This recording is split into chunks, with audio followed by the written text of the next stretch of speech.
लहानपणापासून मी एक गोष्ट बघत आलो आहे आणि ती म्हणजे दसरा, दिवाळी किंवा बाकीचा कुठलाही सण असला तरी आपल्या घरामध्ये आई लोकांची जीव तोडून साफसफाई करायचं आणि घरातल्या लोकांसाठी चांगलं चांगलं खायला बनवायची एकच गडबड सुरू असते. आधी वाटायचं की प्रत्येकच सणाला एवढी धावपळ करणं, एवढी मेहनत करणं खरंच गरजेचं आहे का? जरा चिल राहा ना, निवांत बसा. पण जसजसा मी मोठा व्हायला लागलो तसतसं मला समजायला लागलं की कोणताही सण साजरा करणं हा फक्त आपल्या आई लोकांच्या जिव्हाळ्याचा विषय नाही आहे, तर ती सगळ्याच माणसांची एक गरज आहे. भारतातला जवळपास 70% समाज हा गृहिणी, शेतकरी, नोकरदार वर्ग आणि हातावरचं पोट असणाऱ्या कष्टकरी वर्गाने बनलेला आहे.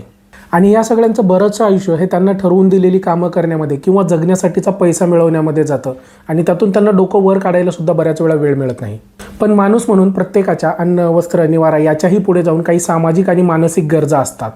आपलीही कुणीतरी आपुलकीनं विचारपूस करावी. या जगात आपण एकटे नसून कुठल्या तरी गटाचा किंवा समूहाचा भाग आहोत असं आपल्याला वाटावं.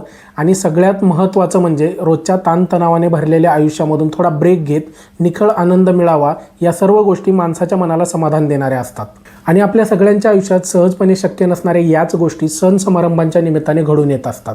कोणत्याही सण समारंभाच्या निमित्ताने मित्र, नातेवाईक सगळे एकत्र येतात. विचारांची, गप्पांची देवाणघेवाण होते. चांगले चांगले पदार्थ खायला बनवले जातात आणि या सगळ्यामुळे एक पॉझिटिव्ह वातावरण निर्माण व्हायला होतं आणि हेच पॉझिटिव्ह वातावरण आपल्याला जगण्यासाठी नवी उमेद देतं, नवी प्रेरणा देतं.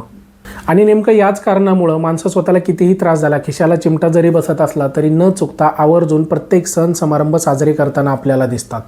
अर्थात प्रत्येक सणाचं स्वतःचं एक सांस्कृतिक महत्त्व आणि इतिहास असतोच, पण माणसांचा तो सण साजरा करण्याचा उत्साह त्या सणामध्ये जिवंतपणा आणतो.